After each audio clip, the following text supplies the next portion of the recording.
Médicos, buenas noches, ¿cómo están? Vamos a revisar nuestro primer repaso para el ENAR 2024. Ustedes ya revisaron muchas de las videoclases, ya revisaron los resúmenes, han estado estudiando buen rato. Entonces esperamos que en esta ocasión realmente ustedes puedan aprovechar que son los primeros repasos que vamos a tener de acuerdo a la programación para Sonar 2024 y que puedan pues aprovechar o integrar un poco más esas patologías. Digo, ustedes igual tienen el repaso del año anterior, tienen los simuladores, pero nos gusta que lo tengamos un poquito en vivo para que así puedan aprovechar un poco más, para que puedan empezar a integrar el diagnóstico, que es algo muy importante. Muchas veces en la preparación para el ENARM, lo que nos enfocamos muchísimo en aprender muchísimos datos, muchas escalas, muchos porcentajes, cuánto cambia el piojo, pero se nos olvida lo más importante, que es aprender a responder preguntas.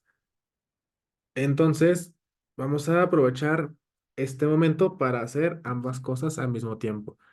Si tienen alguna duda en algún momento, ustedes me comentan y lo revisamos más a detalle.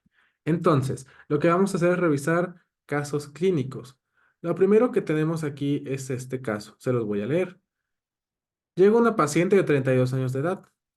Es gesta 3 para 2 con embarazo intrauterino de ya 30 semanas de gestación. Ella acude a urgencias en tococirugía, pues refiere sangrado ya de 4 horas de evolución. Lo importante es que la paciente no tenga contracciones uterinas u otra sintomatología. Usted realiza un ultrasonido abdominal y se encuentran signos compatibles con placenta previa, lo cual se confirma por un ultra intravaginal. La pregunta es, doctores, ¿cuándo debe ser confirmado el diagnóstico de placenta de extensión baja? ¿A la semana 28, 32, 34 o en el periparto? ¿Qué dicen ustedes?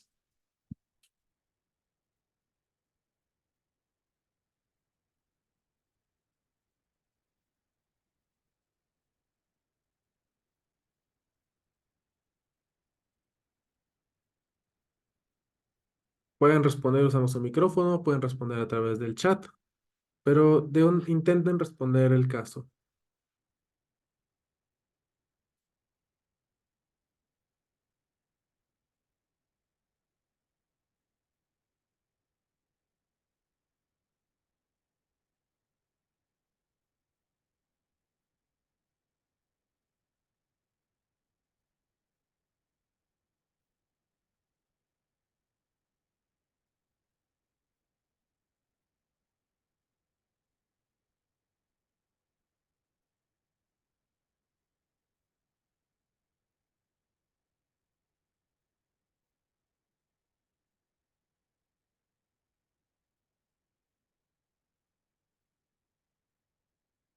No les ocurre nada, vamos, inténtenlo. Aprovechen que ahorita es cuando nos vamos a poder equivocar todo el tiempo que queramos.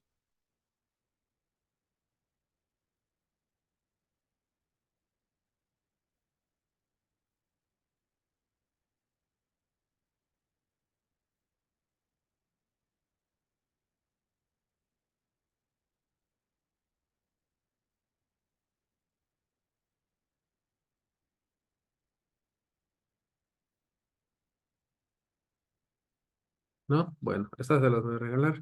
La respuesta correcta es a la semana 32 de la gestación. Ahorita vamos a tener las notas para entender de dónde están viniendo estas respuestas. Ahora, vamos a tener otra. ¿Cuál va a ser la principal manifestación clínica en la basa previa? El sangrado transvaginal, el dolor, la alteración súbita del registro tocográfico o por el contrario es asintomática por completo. ¿Ustedes qué opinan con respecto a la basa previa?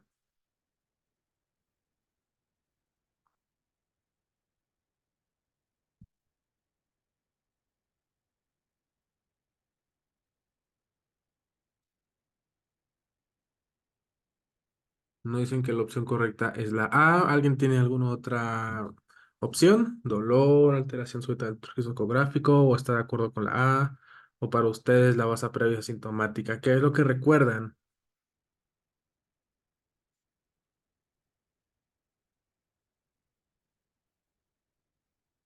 Justo, entonces sí, es el sangrado transvaginal, acuérdense, en la base previa, sangrado transvaginal es importante. Y ahora, ¿cuál es el tipo de frecuencia cardíaca fetal más frecuente en pacientes que presenten basa previa? Se refiere al feto como tal, categoría uno, categoría 2, desaceleraciones o únicamente alteraciones en la línea basal. ¿Qué opciones dan ustedes?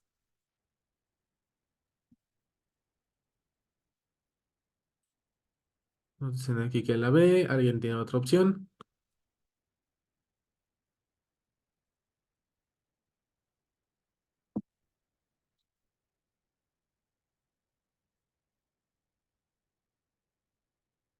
Es un poco más difícil, ¿no? A, B, C o D. ¿Qué es lo que ustedes escogen?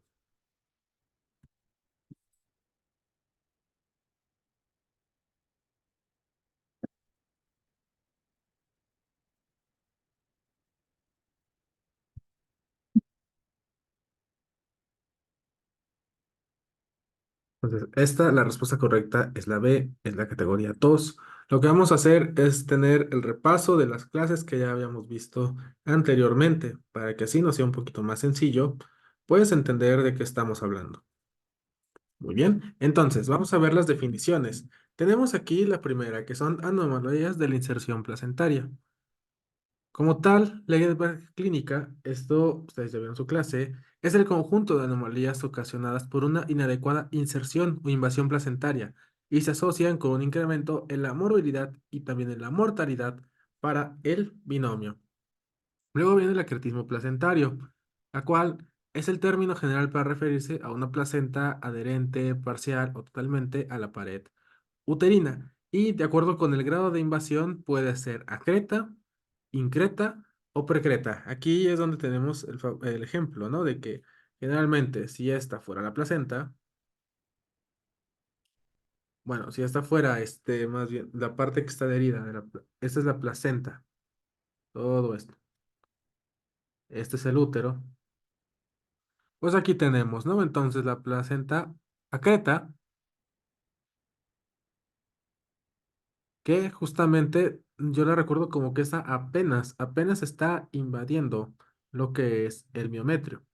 La increta, aquella que ya se insertó completamente en el miometrio. Y la percreta, que ya se pasó de lo que es el miometrio, ya invadió más allá, ya invadió órganos vecinos, ¿no? Vejiga, recto, todas esas cositas que pudieran estar por allá, ya fueron invadidas. Esa es una forma en la que yo me acordé en su momento para el ENARM. Entonces, otra vez recordar, acreta, adherencia sin que las vellosidades coriales penetren en el miometrio, o que apenas se metió en el miometrio. Increta, donde las vellosidades coriales ya se invadieron, ya ingresaron a lo que es el miometrio. Y percreta, invasión de las vellosidades coriales de la serosa y órganos vecinos, ya se pasó del miometrio. Eso en cuanto al acretismo. Ahora la placenta previa. Placenta que se inserta en el segmento uterino inferior en el tercer trimestre de la gestación, próxima o cubriendo el orificio cervical interno, y vamos a tener que se divide en inserción baja, cuando la placenta está implantada en el segmento uterino inferior y el borde placentario pues se encuentra a menos de 2 centímetros del orificio cervical interno, mientras que la placenta previa es la placenta que cubre o sobrepasa el orificio cervical interno. Es muy importante que ya no hacemos las distinciones que ustedes probablemente todavía les tocó revisar durante el pregrado, de que teníamos varios tipos de, placentas en ese, o sea, de una placenta previa, dependiendo otros grados. Digo, la GPC de repente te los vuelve a marcar, pero generalmente ya no es algo que se deba tomar en cuenta, ¿ok? Y luego viene la basa previa, que se refiere al trayecto de vasos sanguíneos fetales sin que la protección habitual de la placenta o el cordón umbilical a través de las membranas fetales, ¿ok? Entonces, Trayecto de vasos sanguíneos fetales sin la protección habitual de la placenta o del cordón umbilical a través de las membranas fetales. Esto a nivel del orificio cervical interno o en su defecto delante de la presentación fetal. Ok, entonces vamos a revisar un poquito más a detalle esto. Nada más de un momento.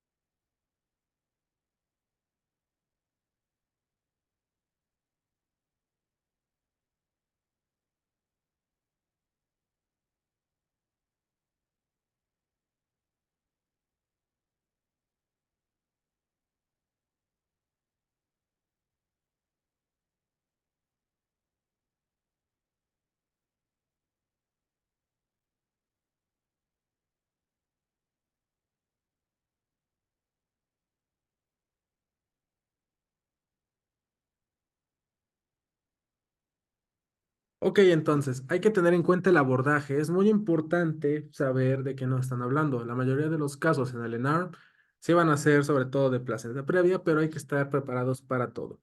La guía de práctica clínica nos va diciendo poco a poco cómo debemos realizar los siguientes pasos y nos va diciendo datos de otras guías que debemos tener en cuenta. Entonces, en cuanto al abordaje, aquí nos dice que en pacientes con sospecha clínica de anomalías de inserción placentaria o de base previa, lo que se recomienda sobre todo es la hospitalización, así como realizar ultrasonido para confirmar su diagnóstico y también especuloscopía, esto para evaluar la presencia de un sangrado procedente de lo que es la cavidad uterina. Como tal, no se recomienda realizar tacto vaginal en pacientes con sospecha de placenta previa. Esto es algo que se ha preguntado históricamente en cada ENARM, que de repente te preguntan, ¿cuál es el siguiente paso en su abordaje? Y una de las opciones directamente es tacto vaginal. Cuando tú sospechas de placenta previa, por nada del mundo se te ocurra hacer un tacto vaginal. Está totalmente prohibido. Después, se recomienda realizar ultrasonido abdominal de tamizaje, esto para la detección de placenta previa en pacientes con antecedente de cesárea previa, antecedente de placenta previa en gestaciones previas o en su defecto con factores de riesgo para anomalías de la inserción placentaria. Ahora, hay que ver que en pacientes que ya tienen anomalía de la inserción placentaria, eso es muy importante, pregunta de NARM 2022, se ha descrito que el sangrado estimado intraoperatorio va a ser de 2.000 a 5.000 mililitros y esto puede requerir transfusión hasta en el 95% de los casos. Una pregunta que también se hace históricamente en cada NARM, principales factores de riesgo para alteraciones de la placentación o la implantación, que es lo que querían decirnos acá.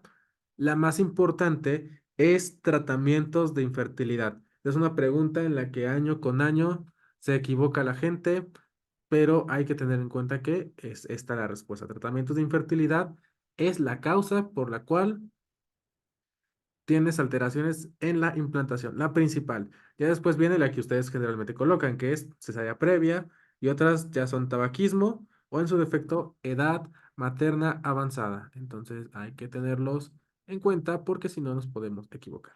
Muy bien. Después tenemos aquí otra pregunta que se hace constantemente. ¿El riesgo de acretismo placentario según el número de cesáreas previas? Después de la primera cesárea, el riesgo de acretismo es de un 3%. En la segunda, un 11%.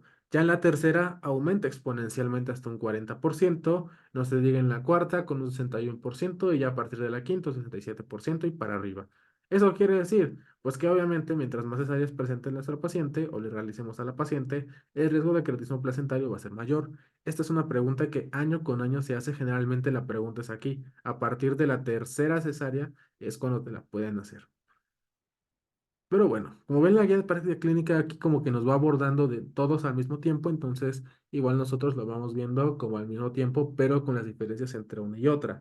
Aquí tenemos que en caso de base previa, la principal manifestación clínica es sangrado transvaginal oscuro, sin presencia de dolor, seguido de alteraciones súbitas en lo que es el registro cardiotocográfico por exsanguinación fetal, y este se asociará a una mortalidad perinatal entre lo que es el 60 hasta el 100%.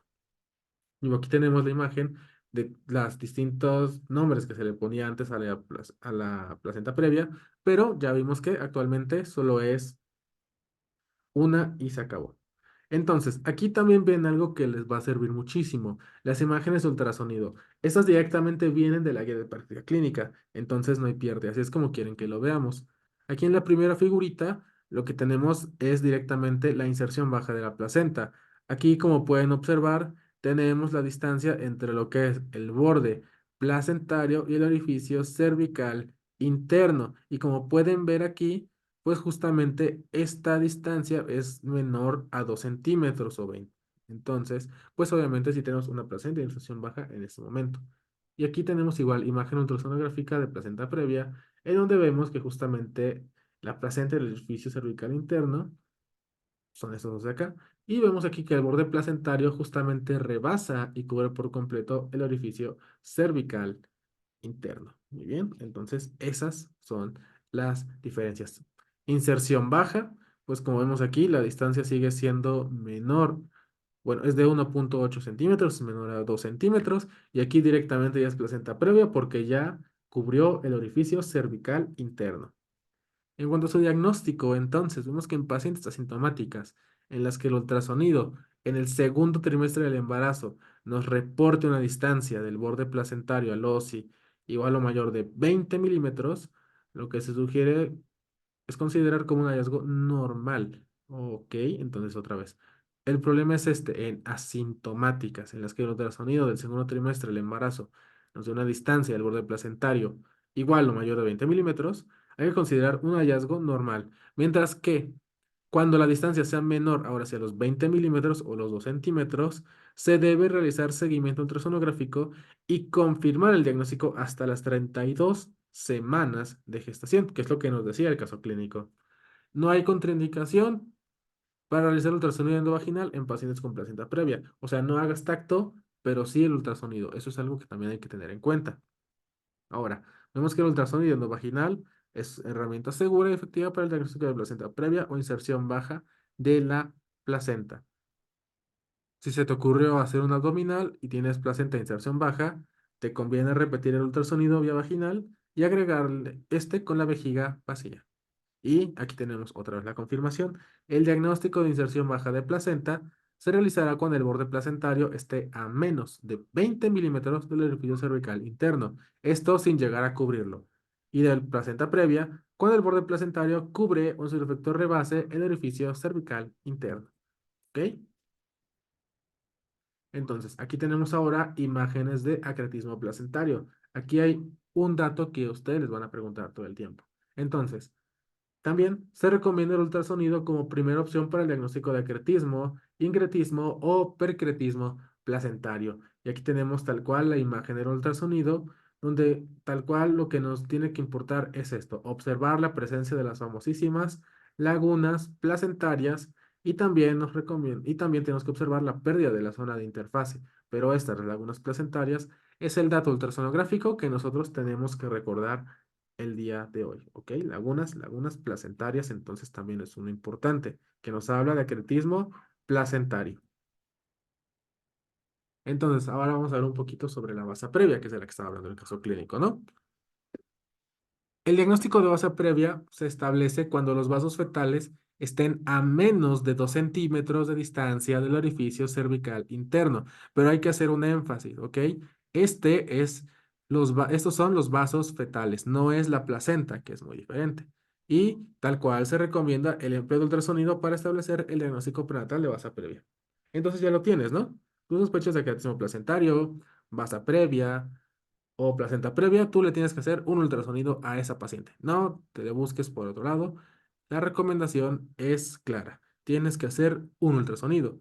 Y aquí nos viene, ¿no? Se recomienda el uso de ultrasonido abdominal y endovaginal con imagen Doppler para mejorar la efectividad diagnóstica de la base previa. Y para evitar internamientos innecesarios, se debe confirmar la base previa por ultrasonido entre la semana 30 a la 34, o lo que es lo mismo a la mitad, pues la 32. Entonces también ya lo tenemos. Base previa y placenta previa también se confirman a las 32 semanas de gestación. Y aquí tenemos tal cual la imagen ultrasonográfica, igual viene directamente de la guía de práctica clínica. Y aquí lo que vemos es que se observa la presencia de vasos fetales debajo de lo que es la presentación fetal, ¿ok? Que es este de acá. Vamos a ver el tratamiento. placenta previa. Se recomienda la administración de un esquema de corticoides para la madurez pulmonar entre la semana 24 a 34 de gestación. Esto en pacientes que tengan el diagnóstico de placenta previa o en su defecto inserción baja de la placenta. Y también se recomienda programar el nacimiento entre la semana 36 a 37 de gestación en pacientes que tengan diagnóstico de placenta previa o en su defecto que presenten inserción baja de placenta y que no tengan como tal factores de riesgo o que no tengan comorbilidades asociadas. ¿Ok? Ahora, ¿qué más nos recomienda entonces?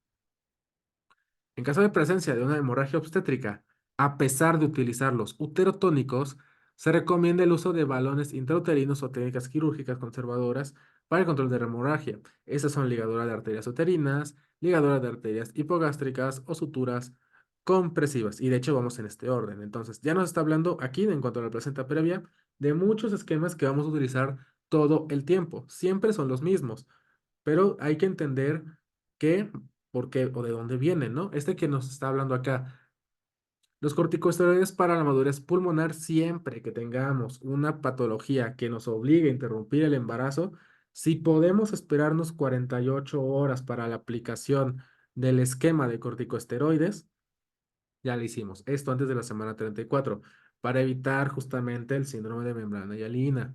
Si no podemos, si es urgente, pues ni modo, se acabó, ¿verdad? O sea, si el paciente, si el feto está sufriendo, la madre corre riesgo su vida por esto, pues ya se acabó, ¿no? No hay más que hacer. Pero si podemos, ya lo hicimos. Y justamente todos te van a decir que se recomienda programar el nacimiento después de la semana 36. Lo que nos está hablando después de la hemorragia obstétrica son lo que ustedes vieron todo el tiempo en el internado o en su servicio. Y pues probablemente si van a gineco también vayan a hacer esto.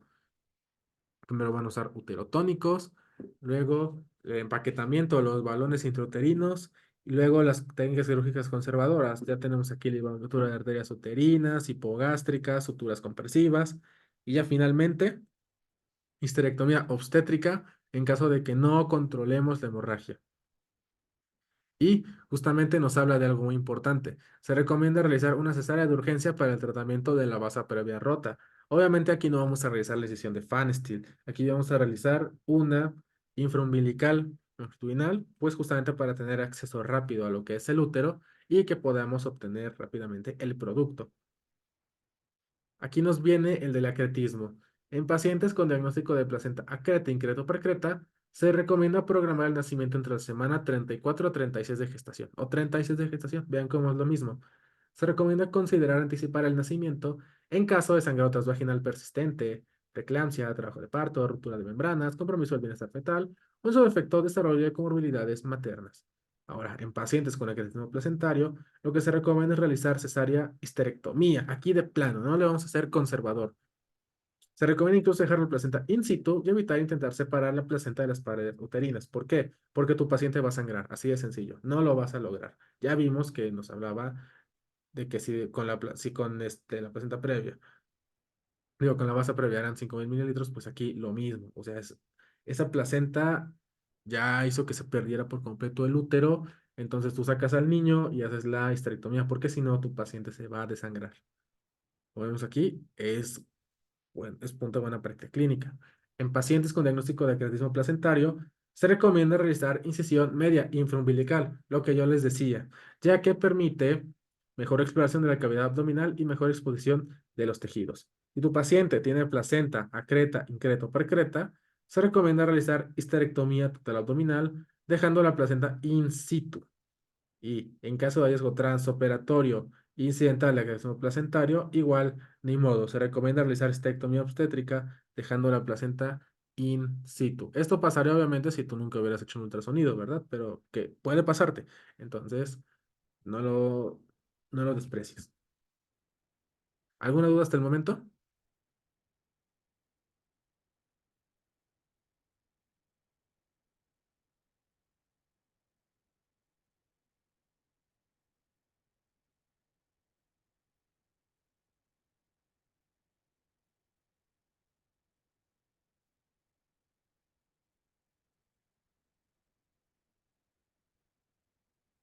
Continuamos entonces. Tenemos aquí el caso clínico 2.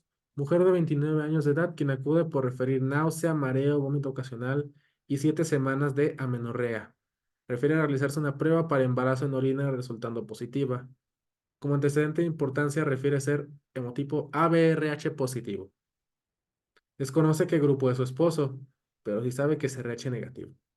Por lo anterior, se solicita prueba inmunológica de embarazo, así como ultrasonido para realizar un envío a segundo nivel, o sea, les llegó a la clínica familiar. ¿Ok? ¿Cuál es la indicación de aplicar anti-D en una mujer cuya pareja es RH negativa? A, siempre está indicada. B, cuando tenemos dudas de la paternidad. C, cuando la mujer es RH positivo. O D, no está indicada. ¿Qué eligen ustedes?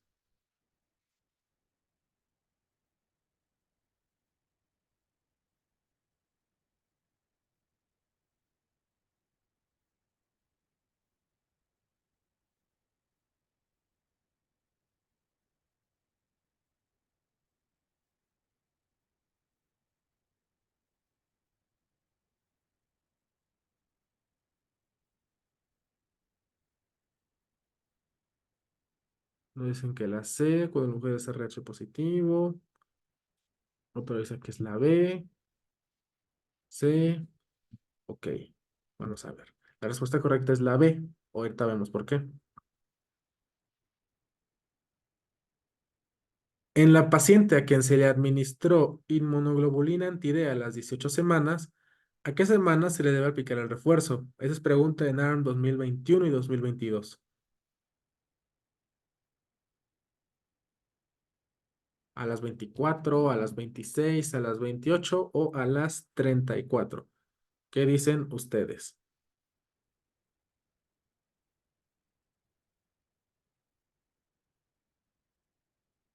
Nos dicen que la C, alguien da otro valor, a las 26, 24, 34.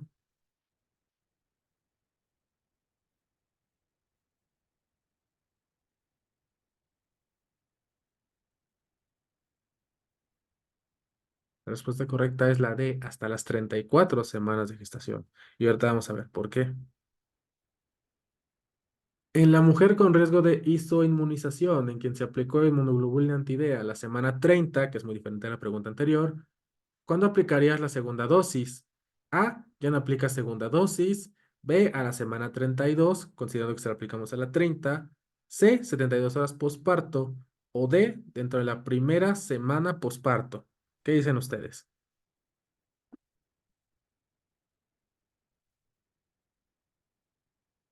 Ya nos dicen que la C, a las 72 horas posparto. Fernanda dice que igual la C. Pues justo, a las 72 horas posparto. Entonces, vamos a ver enfermedad hemolítica del recién nacido, que es la que nos habla un poquito más de la guía de práctica clínica, sobre todo porque aquí nos habla de estos valores. Justamente, a pesar de que parezca el logo de la neonato, es donde viene un poquito más sobre todo esos tiempos que son las preguntas que se han hecho históricamente en el ENARM. Entonces, vemos que la enfermedad hemolítica del recién nacido va a ser resultado de la destrucción acelerada de los eritrocitos fetales por los anticuerpos maternos. Estos se producen cuando la sangre RH positivo del feto se pone en contacto con la sangre RH negativo de su madre durante el embarazo o el parto. Hay que hacer en cuenta eso, ¿no? ¿Por qué? Porque aquí nos decían que como tal, la madre es RH positiva, pero el esposo es el negativo, lo que estimulará la producción de anticuerpos en la madre contra el antígeno RH positivo del feto o el recién nacido. ¿Ok?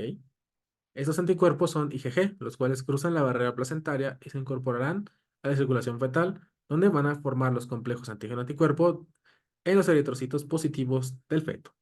Entonces, vamos a ver sobre la isoinmunización. Como tal, el riesgo de que tú tengas una enfermedad hemolítica en el primer embarazo es muy baja, con una frecuencia entre el 0,4 y el 2%, pregunta de NAR 2021. Vemos que aproximadamente entre el 5 y el 15% iniciarán la isoinmunización al momento del nacimiento. Vemos que el 6% lo van a hacer después de un aborto, aunque vean aquí la anotación. La amenaza de aborto rara vez se va a asociar a la isoinmunización, pues en menos del 10% de los casos se documentará una hemorragia fetomaterna significativa. ¿Ok? y vemos que entre el 2 y el 5% van a presentar isoinmunización después de una amniocentesis o una aspiración de vellosidades coriónicas. Entonces, tienen que pasar varios embarazos. Dato importante, se recomienda que en la primera cita de control se realiza a todas las mujeres embarazadas, independientemente de si son o no RH negativo, determinación de grupo sanguíneo, RH y un CUMS indirecto para ver justamente la búsqueda de estos anticuerpos que pudieran provocar la enfermedad hemolítica en el recién nacido. Vamos a ver aquí. En el recién nacido en quien usted sospeche de la presencia de enfermedad hemolítica por isoinmunización, ARH se deberá investigar en la madre si ésta tiene RH negativo y además antecedentes de embarazo ectópico, placenta previa, desprendimiento de placenta, trauma, muerte fetal, procedimientos obstétricos, falta de atención prenatal o aborto espontáneo. Vamos a ver que si la madre tiene RH negativo y alguno o varios antecedentes antes descritos, investigar si la paciente justamente recibió un anti-D. ¿Qué puede presentar el niño? Lo vamos a ver de una vez. Puedes tener una hemólisis leve en caso de que, pero esta pues solo va a ser por laboratorio, ¿no? Donde vamos a tener LDH elevada, bilirrubina total elevada, expensas de la indirecta, pero es en el 5%, en el 15% de los casos. Una anemia grave, la cual justamente nos va a dar como consecuencia una hiperplasia compensatoria del tejido eritropoyético. Acuérdense que en los niños pues no es nada más estrictamente lo que es el hueso, va a ser también el vaso, va a ser el hígado con funciones muy importantes. No va a ser tanto en médula ósea. También vamos a tener justamente hepatosplenomegalia para compensar, o esos son los tejidos eritropoéticos que están compensando, descompensación cardíaca, anasarca o colapso circulatorio. Y obviamente, pues como les dije, ¿no? Que esté aumentándose la bilirrubina, pues vamos a tener ictericia. En casos leves puede estar presente como tal ictericia debido a que la placenta va a eliminar la bilirrubina no conjugada. Pero en casos graves, este sí puede ser evidente desde el primer día, obviamente aumentando el riesgo de encefalopatía y por lo tanto el riesgo de kernicterus es mayor que en hiperbilirubinemia no hemolítica. ¿Ok? Pues además de eso, justamente no solo es la hiperbilirubinemia, también va a presentar anoxia y también puede presentar acidosis. Y esto pues obviamente va a hacer que nuestro cerebro, bueno, el cerebro del producto sufra más, se dilaten más los vasos, permita mayor paso de la bilirrubina y ahora sí que siga funcionando como falso neurotransmisor y provocando todas las alteraciones que del kernicterus. Entonces, aquí tenemos en cuanto a la hidrops fetal. Vamos a ver que en la etapa fetal, los signos que se pueden encontrar como consecuencia del volumen excesivo de líquido en los siguientes compartimentos fetales pueden ser piel, pleura, pericardio y peritoneo. O sea, ahí está la nasarca que nos hablaban, la pleura derrame pleural, pericardio derrame pericárdico y peritoneo pues como asitis, como tal. La forma grave nos va a dar el famosísimo hidros fetalis, que justamente es eso, ¿no? Que tienes agua en todos lados, fuera o en el tercer espacio, lo cual esto nos puede provocar la muerte del feto inútero o al poco tiempo post nacimiento. Después del nacimiento de un niño cuya madre se conoce RH negativa, entonces se debe medir en sangre el cordón umbilical, grupo sanguíneo ABO y RH, hematocrito, hemoglobina, bilirrubina sérica, frotis de sangre y CUMS directo. ¿Ok? Ahora vemos aquí. El CUMS directo positivo confirmará el diagnóstico de anticuerpos inducidos por anemia hemolítica, lo que sugiere la presencia de incompatibilidad ABO o en su defecto del RH. Obviamente, ¿no? Pues ya tienes algún antígeno que está actuando directamente contra otro grupo y pues si el feto lo hereda, obviamente lo van a atacar directamente. En cuanto al tratamiento, aquí vienen las que estábamos revisando. La administración de anti-D dentro de las 72 horas posteriores al nacimiento reducirá el riesgo de aloinmunización a RDH en mujeres RH negativas que han dado a luz a un bebé RH positivo. Otra vez, y entonces, ¿por qué nos decía que el padre era positivo? Pues es una trampa nada más del ENARP, ¿no? Realmente no tenía nada que ver eso con la madre. Sin embargo, ustedes tenían que saber las indicaciones estrictas de lo que es la inmunización materno-fetal.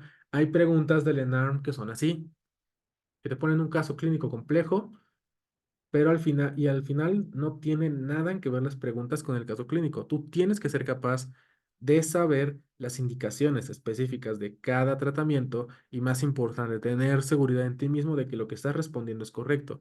Si haces eso, vas a llegar lejos en el ENARM. Y esta es una de las preguntas que se suelen hacer así, que no tiene nada que ver con el caso clínico, solamente querían corroborar que conoces las indicaciones de ciertas enfermedades o tratamientos y que las puedes responder adecuadamente. Les he dicho muchas veces a lo largo de los años, el ENAR no es nada más ser inteligente, es saber mantener la calma y eso es algo que muchas veces no tenemos. Vamos a ver que la inmunoglobulina humana anti-D lo que hace es suprimir la respuesta inmune en las madres RH negativas, no sensibilizadas, expuestas a RH positivo en la sangre del feto. Y vamos a ver que la administración de 100 microgramos o 5.000 unidades de anti-D a las mujeres RH negativo a la semana 28-84 de gestación en el primer embarazo reduce el riesgo de inmunización a solo el 2% sin que hasta la fecha se tengan reportes de efectos adversos. Entonces, justamente también eso nos confirma lo que estábamos revisando en las preguntas anteriores. Muy bien. ¿Hasta acá alguna duda?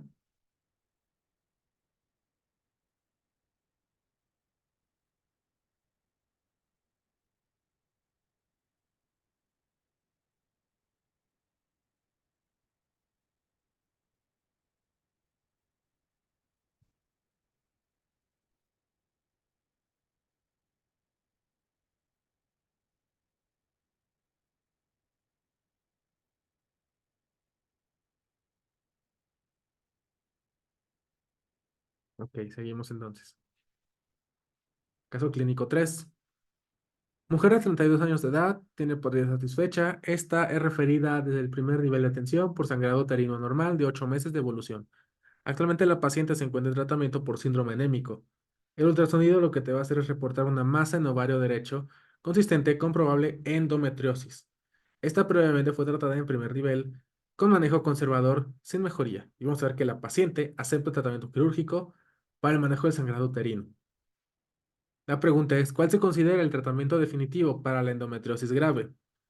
Histerectomía, salpingofurectomía, histerectomía con salpingofurectomía o en su defecto ya una ablación endometrial.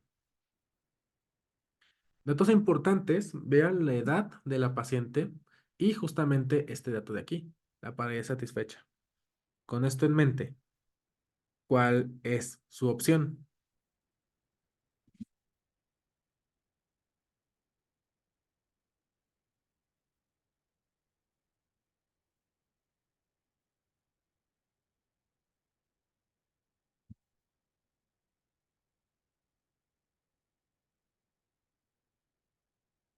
¿No dicen que histerectomía? ¿Alguien tiene otra opción?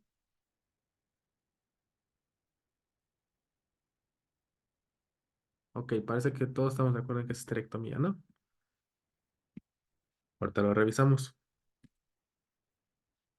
Es una indicación de histerectomía laparoscópica, excepto bajo IMC, ausencia de cirugía anterior, mujer joven o alto riesgo quirúrgico.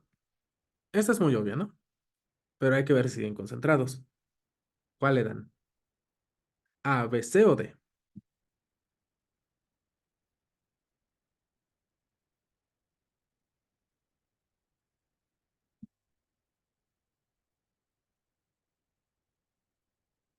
Nos dicen aquí que D. ¿Alguien tiene otra opción?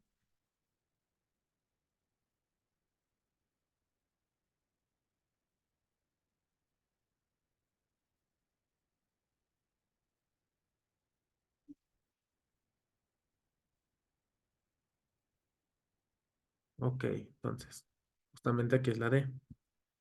Vamos a ver endometriosis rapidito. La endometriosis, como tal, es la presencia de un tejido endometrial funcional, glándulas y estroma fuera de la cavidad uterina. Esta principalmente está en ovarios y en la superficie del peritoneo pélvico. Esto, pues, lo que va a hacer es inducir una reacción inflamatoria crónica. Muy bien. En cuanto a la epidemiología, que son datos que te suelen preguntar, los factores de riesgo identificados en pacientes con infertilidad y cuya presencia aumenta el riesgo de endometriosis son dismenorrea, alteraciones menstruales o en su defecto hipermenorrea y también menarca a temprana edad.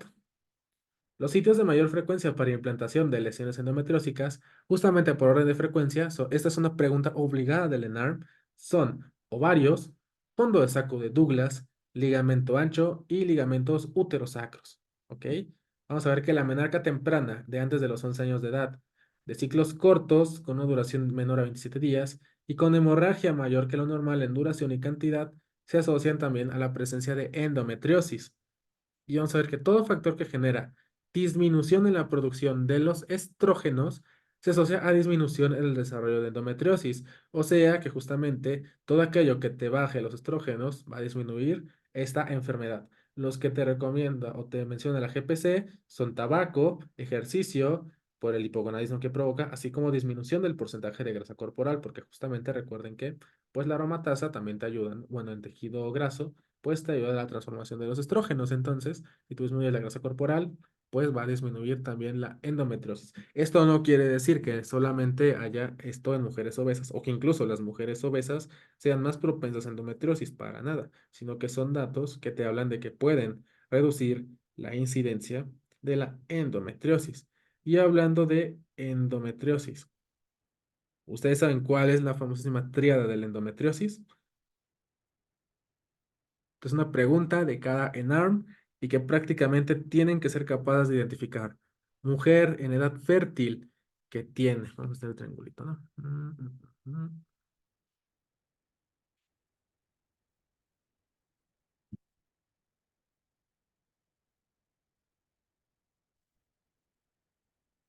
En cuanto a la tríada de la endometriosis, ¿no?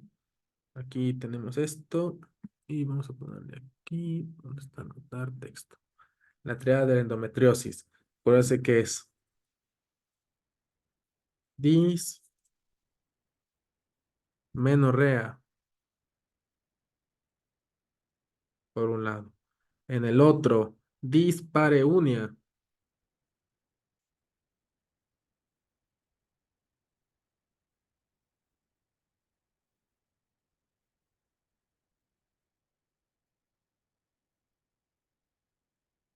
Y finalmente, para completar la triada, infertilidad. ¿Ok? Cuando tú tienes estas tres, justo, cuando tú tienes estas tres, pues nos están hablando de endometriosis y tienes que pensar directamente en esto hasta que no te digan lo contrario. Muy bien, vamos a quitar esto entonces y vamos a borrarlo para pasar a la siguiente.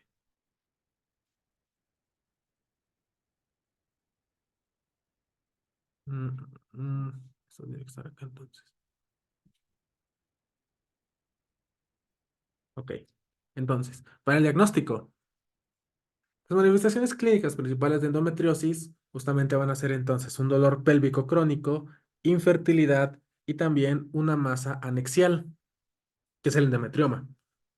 Durante la exploración física bimanual vamos a ver que el dolor pélvico en útero fijo, así como vamos a tener ligamentos uterosacros dolorosos y también ovarios aumentados de tamaño, nos van a orientar muchísimo hacia la endometriosis.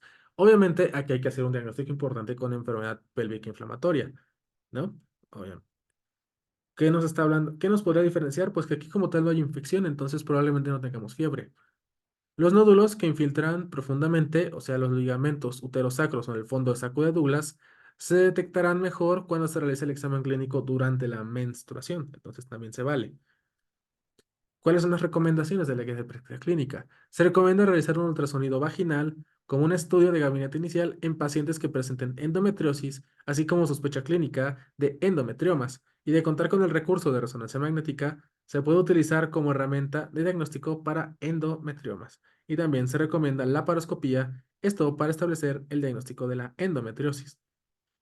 También vamos a ver que la visualización directa de la lesión va a ser suficiente para el diagnóstico. Sin embargo, la confirmación histológica de una lesión sospechosa va a ser lo ideal. Ok, entonces aquí ya tenemos, ¿no? Dos cosas importantes. Uno, se recomienda ultrasonido vaginal como estudio de gabinete inicial para endometriosis. Y entonces, si a ti te preguntan en el ENARM, ¿cuál es el estudio inicial en endometriosis? Tú vas a responder ultrasonido vaginal.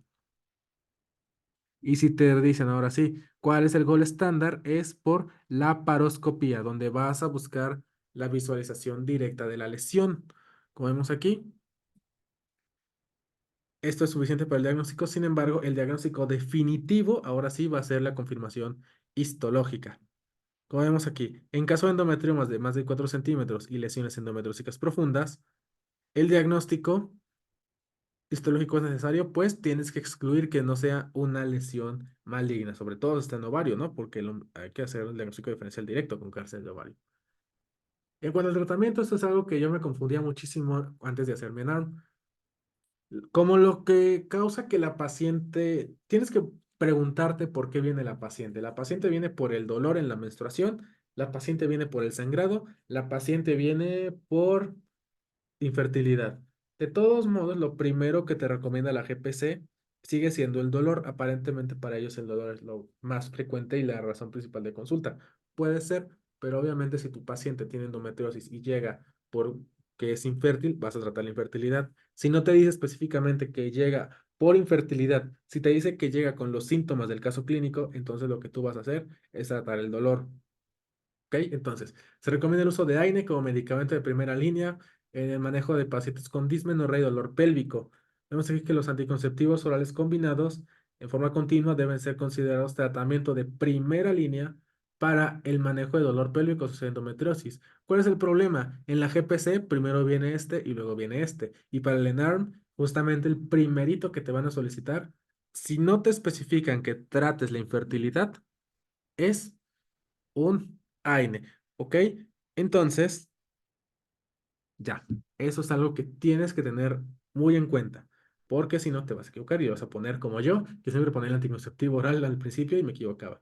Este es un ultrasonido donde justamente aquí tenemos el ovario, aquí tenemos el quiste del ovario, donde obviamente tú puedes observar una diferencia importantísima en lo que es la densidad y hasta se ve el aumento del flujo en el Doppler. Bueno, pues es el endometrioma. Y acuérdate que cuando los ven directamente, te los pueden referir también como y lo rompes, pues toda esa sangre ya coagulada que lleva mucho tiempo ahí, le hablan, ¿no? Como el chocolate. Entonces hay que tener eso también en cuenta. En cuanto al tratamiento, ya más adelante se recomienda la supresión de la función ovárica por medicamentos durante 6 meses en el tratamiento de dolor pélvico secundario a endometriosis. Y finalmente la ablación de lesiones endometriósicas más adherenciolisis, porque también pueden generar adherencias, pues en endometriosis mínima a leve es efectiva para mejorar la fertilidad en comparación con solo la laparoscopía diagnóstico terapéutico. O sea, aparte, te conviene quitar las adherencias porque justamente permitirás una mejor implantación y menos probabilidad de un embarazo ectópico. ¿Ok? ¿Hasta acá alguna duda?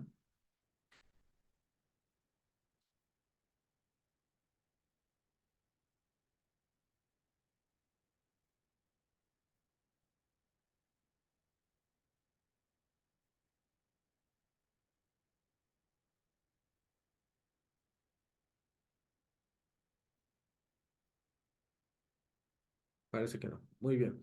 Caso clínico 4. Paciente de la tercera década de la vida, probablemente tratada en primer nivel de atención desde hace 5 meses por mastalgia cíclica en tratamiento con analgésico tópico, el cual es de tipo piroxicam, así como naproxeno vía oral. Ok, tiene entonces, ¿no? Un inhibidor de la COX-1 y uno de la COX-2. Se dio manejo añadiendo linaza a la dieta con mejoría parcial del cuadro doloroso. Para este momento, ¿qué medida adopta usted para el manejo de la paciente? ¿Le inicias danazol, tamoxifeno, le refieres a segundo nivel o le realizas una mamografía? ¿Cuál es tu opción?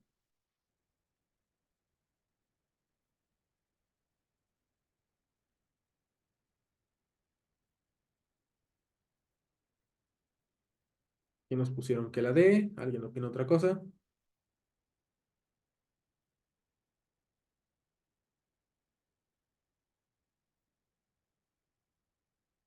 Dicen que D, le razón una mamografía.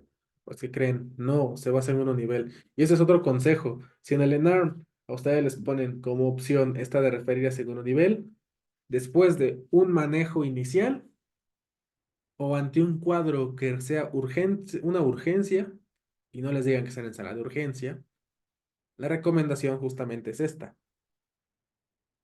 Referida a segundo nivel. Aquí ya tenemos una paciente que ya tiene tratamiento con analgésico e incluso le dieron un manejo de segunda línea y no está respondiendo. Aquí ya conviene referir a segundo nivel, sobre todo para realizar los estudios de laboratorio pertinentes y así saber realmente por qué la paciente sigue con esa mastalgia. Según el modelo de riesgo de Gail, ¿qué porcentaje es indicativo de referencia a tercer nivel? Esa es una pregunta dificilísima que me salió una vez en un simulador y me la quedé para toda la vida. ¿Cuál le ponen? 1.3, 1.4, 1.5, 1.6. Aquí es donde viene uno de los consejos que yo les doy para cuando están respondiendo su ENARM, sus simuladores, que es, ¿qué puedes hacer cuando te enfrentas a una pregunta y no tienes la más mínima idea de qué te están preguntando? En esos casos, yo siempre les recomiendo, uno, siempre responder algo, porque como se tienes posibilidad. Dos, elegir ya de una vez un reactivo el cual siempre vas a colocar independientemente de que no te sepas la respuesta. ¿Por qué? Porque con ese tienes un 25% de posibilidad de acertar. Y tres, que justamente no pierdas el tiempo en preguntas que no conoces. Aplica la dos. ¿Por qué? Pues porque así no gastas tiempo, no gastas energía y puedes seguir con tu examen. Yo siempre escojo la C. Eso es algo que ustedes alguna vez lo ven en vivo, siempre van a ver que escojo la C. Pero eso no quiere decir que ustedes deban elegir la C. Ustedes elijan la que se sientan más cómodos. Entonces, ¿cuál le ponen? ¿Qué nos pusieron que la B? ¿Alguien se anima a responder? ¿Alguien sí se la sabe?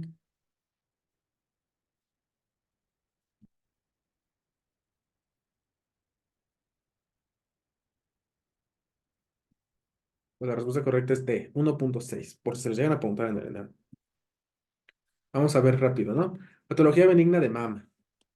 Tema que a veces dejamos de lado porque nos enfocamos mucho en SEA de mama, pero cada año el ENAR también te pregunta patología benigna de mama, entonces vamos a revisarlo, ¿no? Se entiende por patología benigna mamaria un grupo de alteraciones en el tejido mamario, las cuales no tienen la capacidad de diseminarse.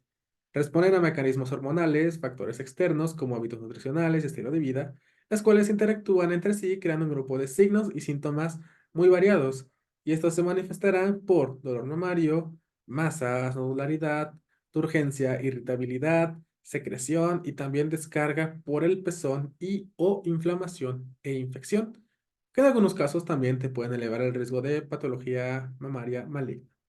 En cuanto a su epidemiología, vemos que la edad recomendable para el inicio del examen médico mamario rutinario es a partir de los 19 años de edad. Pregunta de NARM de toda la vida, siempre hacen esta. En pacientes con BRCA1 y BRCA2 también se debe iniciar la exploración mamaria entre los 18 y los 21 años de edad a como dé lugar. ¿Ok? Porque estas pacientes, pues recuerden, tienen mayor riesgo de cáncer de mama y de ovario, no solo mama, hay que tenerlo muy en cuenta. En cuanto a su clasificación, vamos a ver la clasificación patológica de las enfermedades benignas de la mama. Tenemos enfermedades o lesiones no proliferativas, proliferativas sin atipia y proliferativas con atipia. Las no proliferativas serán los quistes, hiperplasia leve o de tipo usual, calcificaciones epiteliales, fibroadenomas o papilas con cambios apócrinos. Las lesiones proliferativas sin atipia serán adenosis esclerosante, lesiones radiales y esclerosantes complejas, hiperplasia moderada y florida de tipo usual y también papilomas intraductales. Y luego vendrán las lesiones proliferativas con atipia, las cuales tienen hiperplasia lobular atípica, hiperplasia ductal atípica. ¿Ok? Que no sean de piernas, no se llaman atípicas. No tienes que meterte en muchos problemas. Como vemos aquí, incluso te viene aquí la evidencia, ¿no? El espectro de las condiciones benignas mamarias va a incluir tumores benignos, que pueden ser sólidos o quísticos, dolor o hipersensibilidad mamaria, reflejada como mastalgia, papiloma intraductal y procesos inflamatorios como mastitis o necrosis grasa posterior a traumatismo. Son diferenciales. Aquí nos viene el cuadro clínico de las diferentes patologías benignas de mama. Están todas aquí sobre todo para que uno, ustedes le tomen foto y hagan su flashcard a partir de acá. Y dos, para poder comparar una y otra constantemente. Entonces aquí tenemos el cuadro clínico del fibroadenoma mamario. Este es un tumor benigno de mama más frecuente y del cual es el fibroadenoma, el más frecuente. Ok, ok, ya tenemos el tumor benigno de mama más frecuente del fibroadenoma. Y una menos frecuente, pues es el quiste mamario. Vemos que estos fibroadenomas se presentan entre los 20 y los 40 años de edad y pueden aparecer durante el embarazo. Ahora, Vamos a ver que el fibroadenoma se puede encontrar en la exploración física como lo que es un tumor de tamaño variable, de 2 a 5 centímetros. Este tiene que ser esférico o discretamente alargado, puede ser lobulado, de consistencia dura o elástica. Tiene límites bien definidos y generalmente este va a ser doloroso, ¿ok? Entonces, eso es lo que tú tienes que tener en cuenta cuando te hablan de un fibroadenoma. ¿Qué es lo importante o qué es lo que yo consideraría para diferenciarlo justamente del cáncer de mama? Que hasta cierto punto no es tan grande, 5 centímetros, que es esférico, que es duro, que es elástico y que tiene los límites bien definidos y que es doloroso. El cáncer no tiene los límites definidos y aparte generalmente no duele. Luego vienen los quistes mamarios, que pueden ser palpables o no, pueden ser simples o complejos, o sea que tengan que esté lobulado, que tengan calcificaciones o algo más. Y estos generalmente los encuentras como hallazgos ultrasonográficos, no por mastografía. En cuanto a los cambios fibroquísticos, vemos que la nodularidad es un área de mayor sensibilidad y endurecimiento pobremente diferenciado de lo que es el tejido adyacente. Este generalmente es simétrico y generalmente sus características aparecen en las condiciones fibroquísticas. Estos son cambios patológicos vistos principalmente en estudios microscópicos, aunque pues por lo tanto no se limitan únicamente a cambios clínicos, ¿ok? Si predomina la fibrosis, será una mastopatía fibrosa. Y también puedes observar incluso calcificaciones mamarias. Esto es lo que nosotros vamos a encontrar sobre todo en la mastografía. Ahora sí, cuando nosotros hablamos de un BRAF2 que ya está fibroso, pero que hasta cierto punto sigue siendo completamente benigno. Y esto, pues como vemos aquí, esto es más asociado a la edad. Y también a la palpación, pues notas la diferencia. Si ustedes han palpado varias mamas en varias mujeres diferentes, pues notarán estos cambios que sí son muy, muy, muy evidentes, ¿no? A la exploración física. Luego viene la mastalgia. La mastalgia, como tal, es el dolor de mama sin una patología mamaria adyacente. Esta predomina en los cuadrantes superiores externos y se puede asociar a sensibilidad y modularidad, que es lo importante entonces reconocer que es de predominio en cuadrante superior externo. Puede ser cíclica, no cíclica y también con dolor en el tórax. Como vemos aquí, la mastalgia cíclica puede afectar hasta el 40% de las pacientes antes de la menopausia, principalmente después de los 30 años de edad, o sea, en ese limbo, ¿no? De 30 a 45, 50 años es cuando puedes tener la mastalgia. Hasta en el 8% de estas mujeres el dolor será severo e incluso puede limitar las actividades diarias. Generalmente desaparece después de la menopausia, o sea que es más que evidente que hay un componente hormonal en este caso, ¿no? Y también tenemos la descarga del pezón, la cual justamente es salida del líquido de uno o más conductos que puede ser fisiológica, patológica o si no por una galactorrea no lactógena, o sea que pues viene directamente por alguna alteración con en la hipófisis, ¿no? Ahora vamos a ver que la descarga del pezón patológica es generalmente unilateral, confinada a un ducto, espontánea, que generalmente puede ser sanguínea o acuosa, aunque también puede ser purulenta, serosa, lechosa e incluso asociada a una masa palpable. Obviamente, si tienes salida de material purulento, seroso, sanguíneo, hay que descartar cáncer. Si tienes algo que se parece a la leche, pues sí hay que buscar si no tiene alguna alteración a nivel hipofisiario que sea la que esté causando esta situación, o si no es secundaria al efecto de un fármaco. Finalmente, la mastitis, que es la inflamación del tejido mamario, clasificándose como infecciosa y no infecciosa. La infecciosa, vemos que el absceso mamario es la complicación grave y generalmente es causada por cocos gram positivos, Staphylococcus, epidermitis y también por bacilos gram negativos. En este caso, la palpación de una masa fluctuante, crepitante, acompañada de cambios eritematosos, pues nos habla de una mastitis infecciosa, obviamente. En cuanto al diagnóstico, vemos que el ultrasonido nos ayuda para distinguir no solo entre quistes y nódulos sólidos, sino también entre masas benignas y malignas. Recuerden que la mastografía, pues a cierto punto no te va a ayudar a algo más allá que 5 milímetros. Entonces requieres un ultrasonido para ver mejor esas microlesiones. Y vemos que justamente hay reportes que el ultrasonido mamario, de acuerdo a la guía de práctica clínica, presenta una sensibilidad cercana al 100% para diferenciar los quistes simples. Muy bien. ¿Cuándo vamos a biopsiar una masa mamaria? La aspiración de un quiste puro solamente va a ser necesario si nuestro quiste es sintomático. Si no es el caso, entonces no se recomienda. Y vemos que el contenido líquido debe ser enviado a estudio citológico solamente en caso de tener características sanguinolentas o en su defecto que exista una masa residual.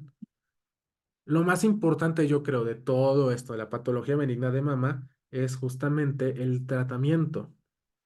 Vamos a ver que el uso de antiinflamatorios no esteroides tópicos en gel como el piroxicam o el diclofenaco al 2% deben ser considerados para el control localizado del dolor en el tratamiento de la mastalgia. Entonces también hay que hacer mucho eso en cuenta, ¿no? De que nos recomienda, sobre todo la guía de práctica clínica, que el AINE que vamos a utilizar tiene que ser tópico. ¿Por qué? Pues porque va a ser un largo tratamiento. Entonces, para evitar justamente el sangrado de tubo digestivo y la lesión renal, pues se recomienda que estos sean sobre todo vía tópica. De segunda línea tenemos tamoxifeno, 10 miligramos, o danazol, 200 miligramos por 3 a 6 ciclos de la paciente. Cuando los tratamientos deben ser considerados cuando los tratamientos de primera línea no sean efectivos. Y justamente es la guía de práctica clínica la que te dice, pregunta de esas que les encanta a ustedes aprenderse de datos curiosos, ¿no?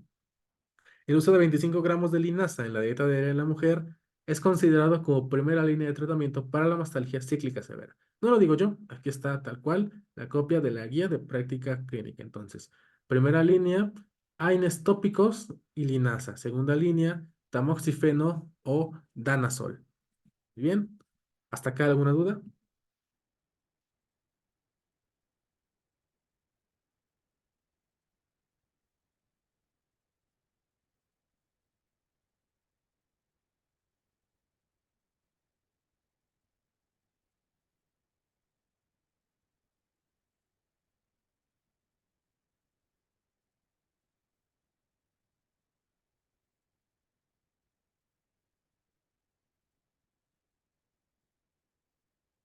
Parece que no. Ok. Caso clínico número 5. Femenino de 18 años que intentó practicarse aborto mediante ingesta de misoprostol. Lo vi en internet. Acude para revisión y refiere que posterior a sentir dolor muy intenso, abdomen bajo, arrojó algo parecido a membranas, a pellejitos. ¿Ok? Entonces, mediante ultrasonografía se observan tejidos fetales y ovulares. Al tacto cervical, cervix de 1 centímetro. ¿Cuál es tu diagnóstico? Amenaza de aborto, aborto diferido, aborto incompleto, aborto completo.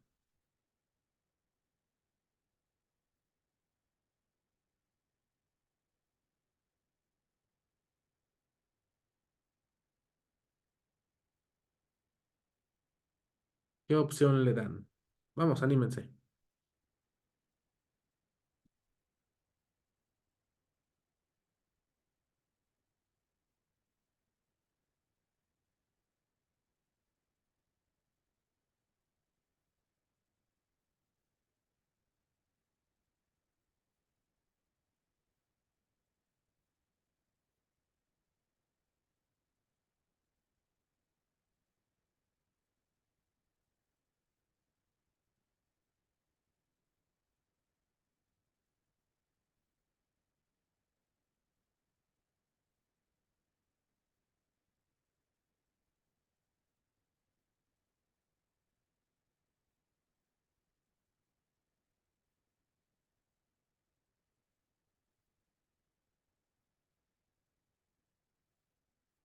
Uno respondió C, ¿alguien tiene otra opción?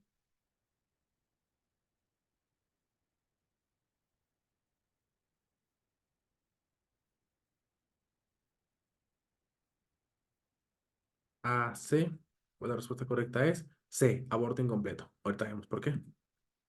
Son contraindicaciones de anticonceptivos orales combinados, excepto un IMC.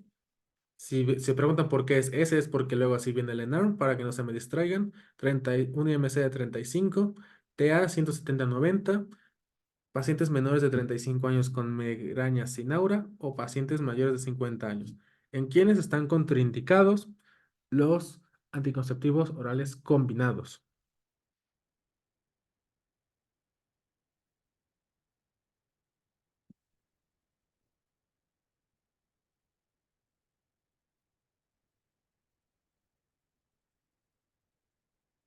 Nos dicen que C. ¿Alguien tiene otra opción? La A, la B, ¿están de acuerdo con la C? ¿Qué opción le ponen?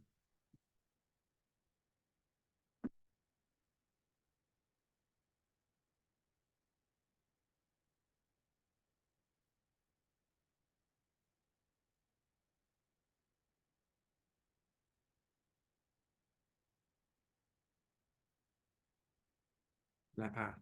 Bueno, la respuesta correcta igual es C. Menores de 35 años con migraña sin aura.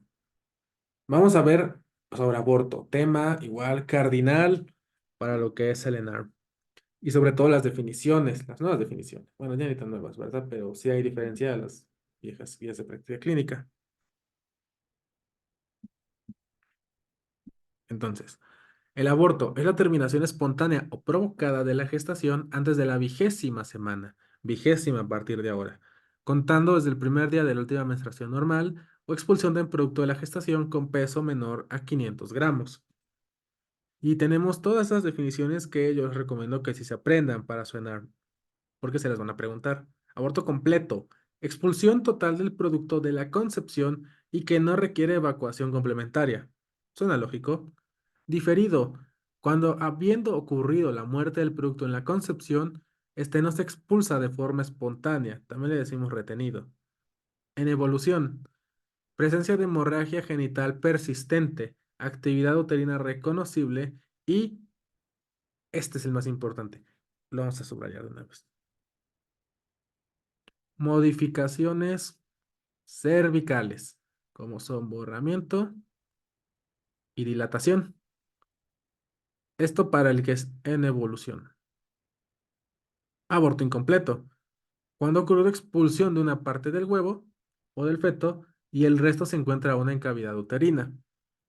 Aquí quiero que presten mucha atención en el inevitable, porque yo me confundía muchísimo y muchos de ustedes también se suelen confundir. Tipo de aborto en el que existe hemorragia genital intensa, ruptura de membranas, sin modificaciones cervicales o actividad uterina reconocible. Pero esta ruptura de membranas hacen imposible continuar la gestación. Hay que tener mucho eso en cuenta. Nosotros tenemos el que el que está en evolución ya tiene modificaciones cervicales. El inevitable no tiene modificaciones cervicales, pero ya tiene ruptura de membranas. Y con eso ya se acabó. Ya no hay para dónde hacerse. ¿Ok? Entonces, eso es algo que debemos tener en cuenta. Permítame tantito.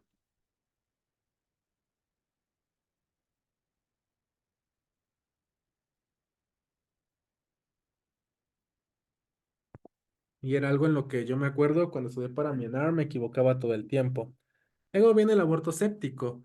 Como vemos aquí. Cualquiera de las variantes anteriores a las que se agrega infección intrauterina y o pélvica. Y la amenaza de aborto, hemorragia genital y contractilidad uterina, sin modificaciones cervicales. Y que tampoco tiene obviamente ruptura de membranas. Solamente es la hemorragia genital y la contractilidad uterina. Pero si no se modificó el cervix, no se han roto las membranas, estamos a salvo. Vamos a ver las causas. Vamos a ver aquí que las anormalidades cromosómicas van a ser las causantes de hasta el 49% de estas situaciones.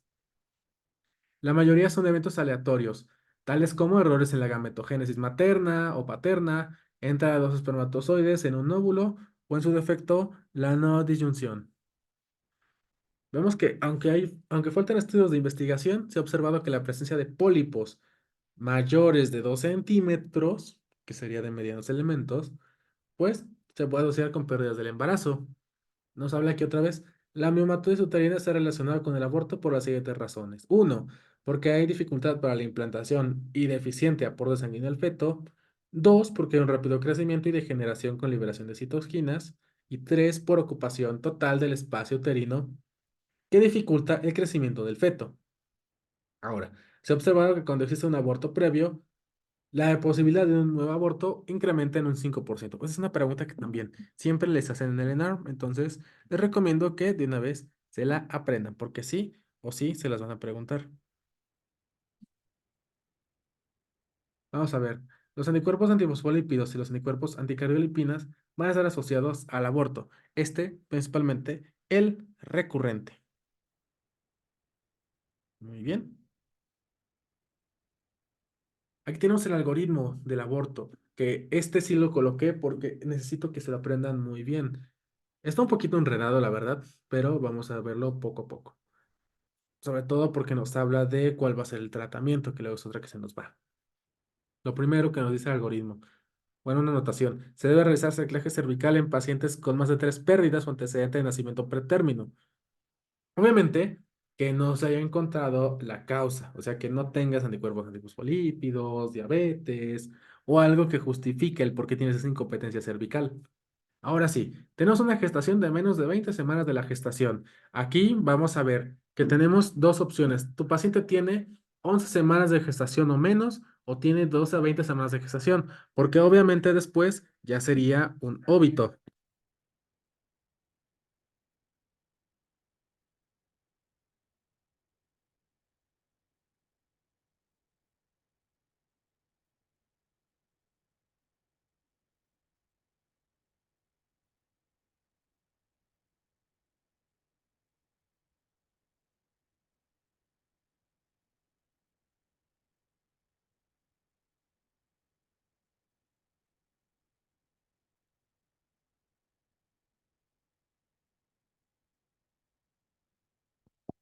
Entonces, aquí tenemos, ¿no? Si tenemos modificaciones cervicales a las 11 semanas de gestación o menos, hay que realizar un ultrasonido. En este caso estaremos ante un aborto completo, incompleto o en evolución. El tratamiento es con ameo o con LUI. Si no tenemos modificaciones cervicales, entonces hay que ver por ultrasonido, ¿ok?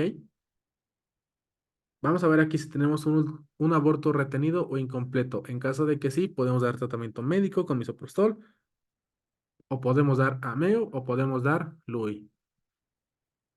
En caso de que sea un aborto completo, hay que dar un manejo expectante. Si tenemos cita a las 24 horas, hay que ver signos de alarma, que son sangrado excesivo, fiebre, dolor abdominal intenso.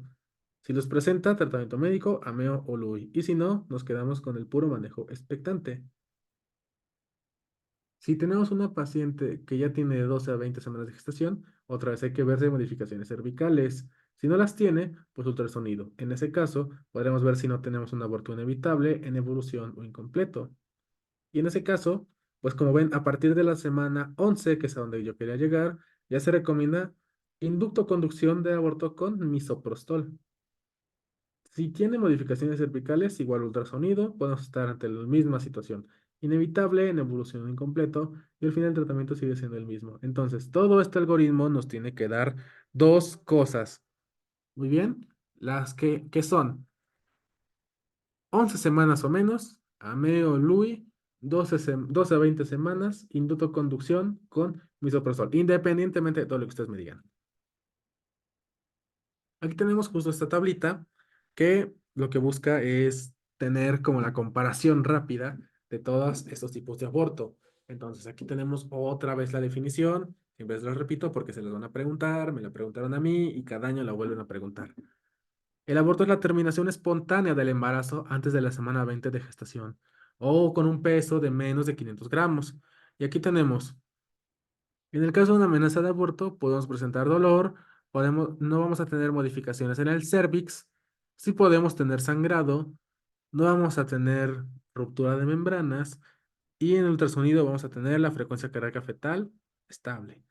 El tratamiento es un reposo de 48 horas y está prohibido el coito. ¿Por qué? Pues porque la liberación de prostaglandinas por parte del líquido seminal puede provocar que continúen las contracciones y por lo tanto, pues puede provocar ahora sí el aborto. Un aborto en evolución va a tener un dolor presente, el cérvix va a tener ahora sí modificaciones, que es lo que yo les decía que es algo súper importante, vamos a marcarlo. Este sí va a tener modificaciones. El sangrado es más importante aquí. Como está en evolución, puede que el feto siga vivo o puede que ya no, pero esas modificaciones cervicales ya van a hacer que el producto se pierda.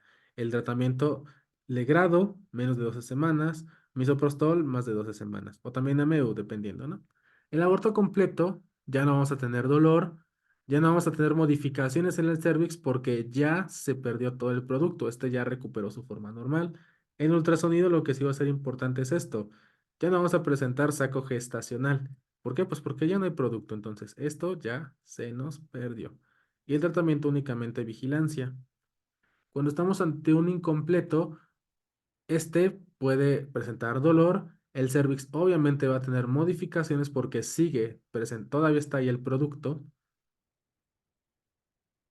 y todavía se está expulsando, el sangrado también es importante, podemos tener un saco gestacional irregular porque pues hay partes que ya se salieron y partes que todavía no. Y el tratamiento es el mismo, Legrado menos de 12 semanas, Guameu y Misoprostol más de 12 semanas. El aborto inevitable puede tener dolor, puede tener alteraciones en el cervix. El sangrado es súper profuso. Este es un sangrado súper importante, más de 500 cc. Pero como ven aquí, otra vez, la ruptura de membranas es lo que nos va a decir que justamente esto ya no tiene solución. Ya hasta ahí llegó. La frecuencia de carga fetal puede no estar presente porque justamente todavía no quiere decir que el feto ya haya fallecido, sino que justamente ya no es posible sostener el embarazo. Tratamiento el mismo, Legrado y misoprostol. Cuando hablamos del diferido, pues entonces el dolor está ausente, el cervix está sin modificaciones, no hay sangrado, no hay líquido, y en ultrasonido vamos a tener un saco gestacional, pero sin frecuencia cardíaca fetal. Tratamiento, reposo 48 horas, manejo expectante. Si no sale nada, pues entonces, ahora sí, hacemos inducto-conducción, ¿no? Y el aborto séptico, pues en este caso, igual, dolor va a estar presente y va a ser importante. Puedo no presentar alteraciones en el cervix, puedo no presentar sangrado, pero lo que sí vamos a tener son síntomas de respuesta inflamatoria sistémica. Fiebre más de 38 o si no, hipotermia menos de 34. Podemos tener taquicardia, taquipnea o si no, podemos tener también hipotensión o podemos tener leucocitosis o leucopenia. Aquí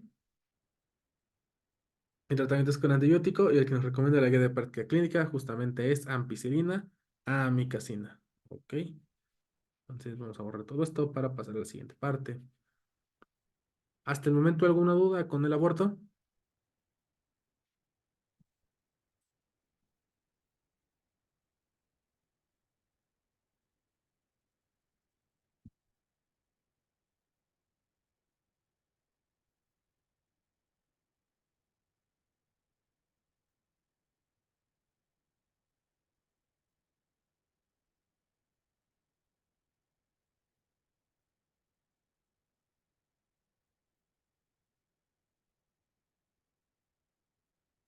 Continuamos entonces. Indicaciones de AMEU y de LUI. Vamos a ver entonces que en cuanto a la aspiración manual endouterina o AMEU, vemos que es el tratamiento del aborto en cualquiera de sus variedades, siempre y cuando se tenga una altura uterina menor a 11 centímetros y la dilatación cervical sea menor o igual a 1 centímetro. En el aborto séptico se recomienda 8 horas después de iniciar el tratamiento antibiótico. Y justamente el tratamiento antibiótico que se recomienda es doxiciclina 100 miligramos oral 1 hora previa al procedimiento y 200 después de realizado el ameo o el LUI. Como vemos acá, el LUI o el legrado uterino instrumental se recomienda en cualquiera de las variedades de aborto con altura uterina mayor o igual a 12 centímetros y una dilatación cervical mayor o igual a 1 centímetro. Esa es como la diferencia. ¿Cuándo voy a usar cada uno? Únicamente dependo de la altura uterina y también de la dilatación cervical. Te la tienen que decir y si no, seleccionas amigo. No te compliques. Igual aborto séptico, 6 a 8 horas después de iniciar el tratamiento antibiótico. Y algo importante que te van a preguntar, las complicaciones más serias del legrado uterino incluyen perforación uterina por la legra, lesión cervical, trauma intraabdominal. Uno muy importante es el síndrome de Asherman, que recuerda que es ese hipogonadismo, que es secundario al infarto de la hipófisis, secundario al sangrado uterino profuso durante el tratamiento del legrado, y también hemorragia. La mortalidad por un LUI es del 2,1%. Digo, la hemorragia aparece en el 2,1% y la mortalidad es de 0,5 por cada 100.000. Hasta cierto punto es un procedimiento muy seguro. Pregunta que se ha hecho en el ENARM. Son 7 días de incapacidad a toda paciente con aborto. Muy bien. Caso clínico número 6. Vamos a ver. Tenemos un femenino 35 años de edad con antecedente personal de aborto hace 10 meses. Actualmente embarazada. Diagnosticada hace 2 semanas con una neoplasia trofoblástica gestacional con una metástasis a riñón. Aquí la pregunta es una muy difícil también. ¿Qué puntaje de la escala de Berkowitz tiene la paciente? 3 puntos, 4 puntos, 5 puntos, 6 puntos. ¿Alguien se sabe la escala de Berkowitz?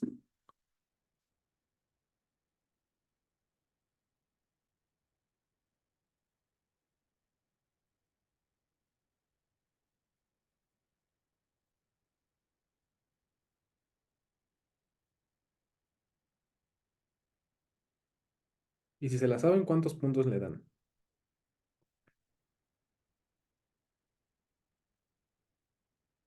Acuérdense que esta lo que hace, pues los puntos son edad, tipo de embarazo, el periodo intergenésico, el nivel de gonadotropina clínica humana, el tamaño del tumor en caso de que no incluya, o sea, contuye el útero, si tiene metástasis, ya dónde están las metástasis, el número de metástasis, y si tuvo o no tratamiento previo con quimio. Es una pregunta dificilísima, obviamente yo no espero que se la aprendan, pero aquí otra vez es donde yo les diría que apliquen la técnica de que no sé qué responder, pero voy a responder lo que sea. Yo le respondería C, pero ustedes qué responderían. O si se la saben, ¿cuál es la correcta?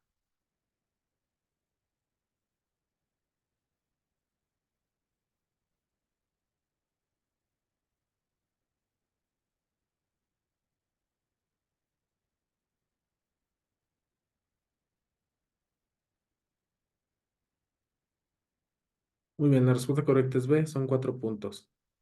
Ahora, esta sí se la tienen que saber. En el caso de una neoplasia trofoblástica gestacional, ¿cuál es el tratamiento de primera línea?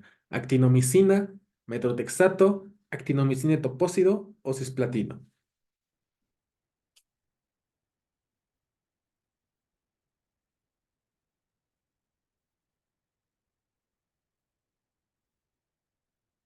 Y nos pusieron que B. ¿Alguien tiene otra opción? ¿O confirman que es la B? También dice que la B. La respuesta correcta es A, es actinomicina. ¿Cuál es el efecto secundario más frecuente de la actinomicina? Digo, si ustedes hubieran respondido metrotexate, la respuesta sería completamente diferente, pero en la actinomicina, ¿cuál es el efecto secundario más frecuente? Náusea, elevación de las transaminasas, estomatitis o diarrea. ¿Cuál seleccionan ustedes?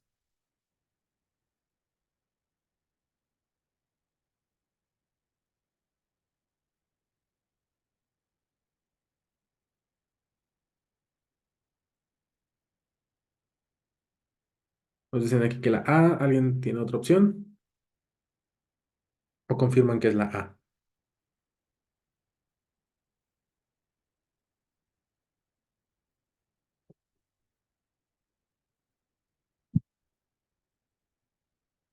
La respuesta correcta sí es la A. Vamos a ver rápido, enfermedad trofoblástica gestacional. Tema dificilísimo para mí, todavía, pero bueno, hay que verlo. ¿Por qué se los voy a preguntar? La enfermedad trofoblástica gestacional comprende lo que es la mola iratiforme, la mola completa y la mola parcial. Esas se consideran benignas, pero la neoplasia trofoblástica gestacional ahora sí incluye la mola invasora, el coriocarcinoma y el tumor del citoplacentario, los cuales sí son malignos. Hay que tener en cuenta que la incidencia de la enfermedad trofoblástica gestacional varía según la zona geográfica. Importante, ¿no? En México, aproximadamente 2,4 por cada 1000 embarazos. Vemos que la incidencia de mola invasora ocurre en uno de cada 40 embarazos molares y uno de cada 150,000 normales. Ahora vamos a ver que la enfermedad trofoblástica gestacional se puede presentar posterior a un embarazo molar, uno normal, un aborto o un embarazo ectópico. O sea, no tiene nada que ver. Algo que sí tienen que saber es cuáles son los cariotipos de estas enfermedades, donde tenemos que la parcial tiene un cariotipo 69XXY y la completa un 46XX. Entonces, yo me acuerdo que la parcial es porque es uno y un pedacito. Justamente serían 46 más 23, son 69. Y esos vienen de la Y del papá. Entonces, también la parcial es pues, culpa del papá. Y la completa, pues, es que justamente está completo el par. Los factores de riesgo para desarrollar enfermedad trofoblástica gestacional son mola previa con el 50% de los casos, aborto previo 25% de los casos, un embarazo ectópico previo 5% de los casos o un embarazo previo de término 20% de los casos. Vamos a ver que en mujeres mayores de 40 y 50 años, la incidencia de neoplasia trofoblástica gestacional es de 40 y 50% respectivamente. ¿Ok? Entonces hay que tener eso en cuenta. ¿Cuál es el cuadro clínico? En el primer trimestre del embarazo se debe sospechar enfermedad trofoblástica gestacional cuando se presenta lo siguiente: una hemorragia uterina anormal, un crecimiento uterino mayor al esperado por la edad gestacional, y yo creo que se lo voy a remarcar también porque justamente es el que siempre te ponen o que el que tú deberías ver en tu caso clínico para sospechar de la NTG, digo de la ETG, que es el crecimiento uterino, tanto como un pulso, crecimiento uterino mayor al esperado por edad gestacional. También puede ser ausencia de la frecuencia cardíaca fetal. Este también es un dato que te puede ayudar muchísimo. Presencia de quistes tecaluteínicos, que es diferente a los que vimos anteriormente. Hiperemesis gravídica es otro que les gusta poner mucho en los casos clínicos. Hipertensión gestacional en las primeras 20 semanas de gestación. Y también niveles muy elevados de gonadotropina coriónica humana. Vamos a ver, cuando existe sangrado uterino anormal por más de 6 semanas posteriores a cualquier embarazo, o sea, te embarazaste, se resolvió el embarazo y 6 semanas después sigues con el sangrado, te conviene descartar enfermedad trofoblástica gestacional. Algunos datos clínicos importantes que te pueden venir también es la expulsión de vesículas, que son estos quistes tecaluteínicos, hemorragia, hiperemesis gravídica y un útero aumentado de tamaño. Esto es lo que tú tienes que considerar para creer o sospechar de una enfermedad torácica estacional en tu caso clínico. Para el diagnóstico, es por ultrasonido también, y vemos que por ultrasonido los datos importantes son un patrón difuso mixto con zonas hipoecoicas y zonas hiperecoicas, la presencia de los quistes tecaluteínicos, donde vamos a tener ovarios mayores de 3 centímetros de diámetro. Cuando tenemos mola parcial o incompleta, se puede encontrar la presencia del feto, que es el pedacito que sobraba, y también se puede sospechar la invasión a miometrio cuando presenta imágenes hiperecoicas dentro del miometrio. En este caso, te conviene solicitar un Doppler para descartar la invasión directa al miometrio, ¿no? Obviamente. Vemos que la determinación del querotipo fetal lo vamos a utilizar en embarazos múltiples que coexisten con feto vivo, con placenta normal, en un saco gestacional y otro saco gestacional con mola completa o parcial. Sin embargo, acuérdate que el diagnóstico definitivo va a ser por enfermedad torácica, de la enfermedad torácica gestacional, es patológico. Ok, entonces, otra vez, diagnóstico de primera línea, ultrasonido endovaginal. Diagnóstico definitivo, histopatológico. Otro que te pueden preguntar es el signo del racimo de uvas, que son esos quistes cicaluténicos que tú ves todo por acá en la mola completa, porque acuérdate que en la incompleta veríamos esto más el trocito del feto que sí se está desarrollando. Y también le llaman el famoso signo del racimo de uvas. Yo creo que así lo conocen más ustedes, pero sepan que todos son exactamente lo mismo de enfermedad trofoblástica gestacional. En cuanto a la vigilancia, vamos a ver aquí. Posterior a la evacuación de la enfermedad trofoblástica gestacional, se recomienda lo siguiente: una exploración ginecológica en cada consulta, donde vamos a determinar el tamaño uterino y también búsqueda de metástasis vaginales.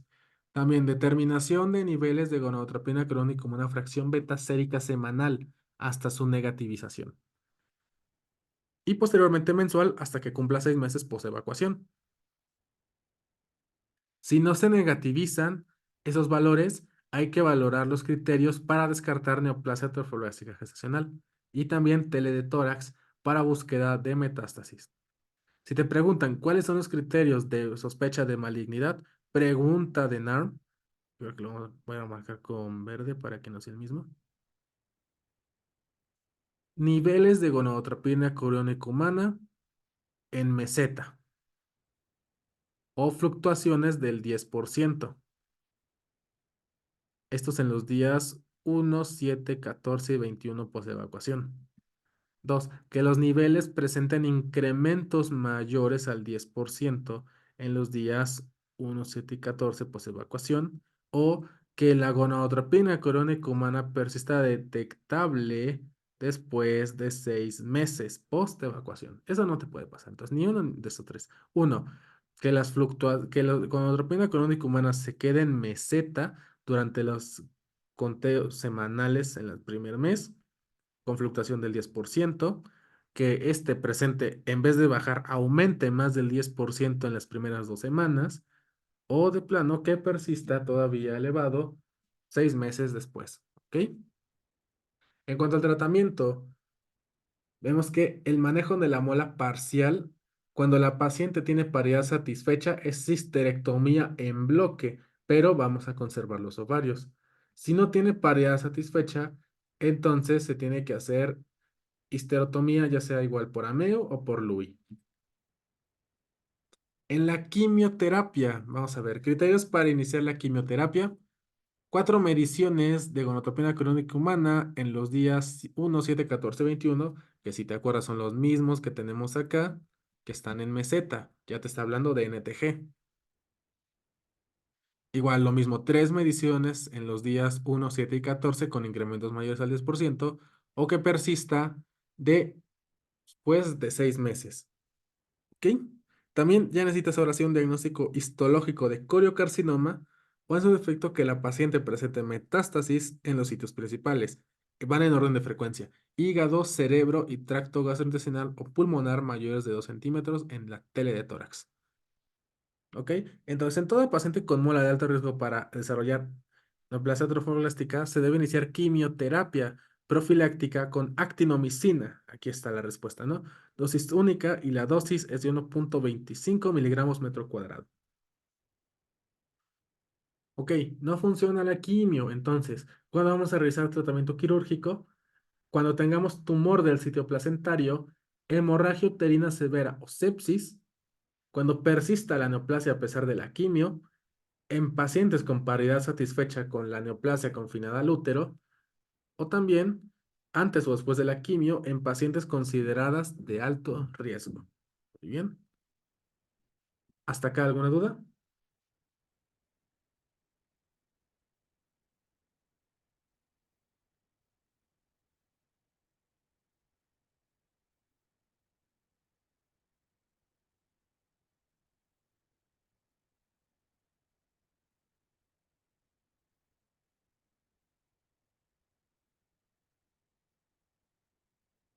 Parece que no. Entonces continuamos. Caso clínico 7.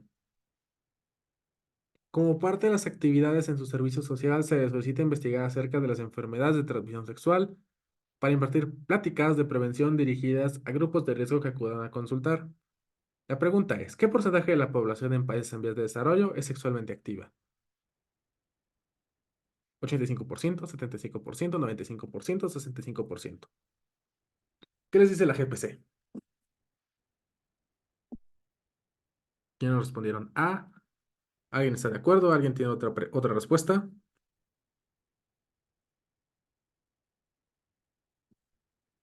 Otro dice que A. ¿Todos coinciden en que es 85% o creen que es otra?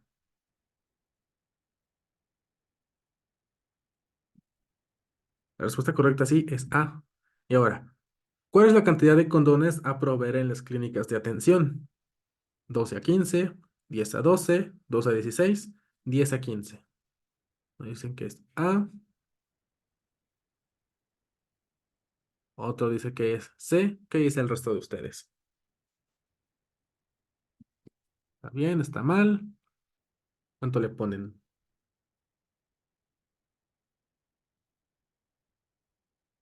Otro dice que es D. La respuesta correcta es A, 12 a 15. Y listo, doctores. Este es el primer repaso que hemos tenido en el caso de ginecología obstetricia. Vamos a tener muchos más a lo largo de toda su preparación. Lo que queremos, sobre todo, es uno, que ustedes se acostumbren a la presión de que le están haciendo una pregunta y en su momento no se la saben, o en su defecto que sí la puedan saber, pero reconozcan que la saben y la respondan. Dos, que se enfrenten a casos clínicos. Ustedes tienen el simulador, pero sé que muchos de ustedes van a esperar hasta marzo, abril o junio para comenzar a hacer sus simuladores, como en su momento yo lo hice, pero no está de más empezar a practicar en estas pequeñas dosis mientras ustedes sigan estudiando. Y tres, en caso de que se hayan saltado la clase de gineco, de obstetricia, no les gusta o lo que sea, pues que aprovechar para poderlo revisar y los datos que en su momento no hayamos dado en la clase los podamos integrar aquí un poquito más con casos de la vida real. O bueno, no casos de la vida real, pero sí casos clínicos que les van a preguntar o les pueden preguntar en su ENARM. Entonces, algo que quieran preguntar, comentar, les gusta la dinámica, quisieran cambiarla.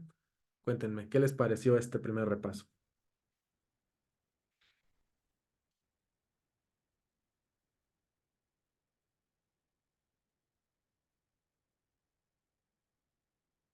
No, no, no agradezcas nada. Lo hacemos para que ustedes puedan aprender.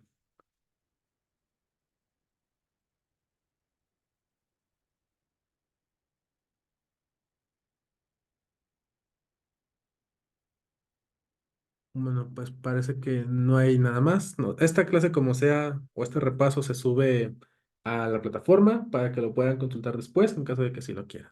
Pues, sin nada más que agregar, eso sería todo por mi parte.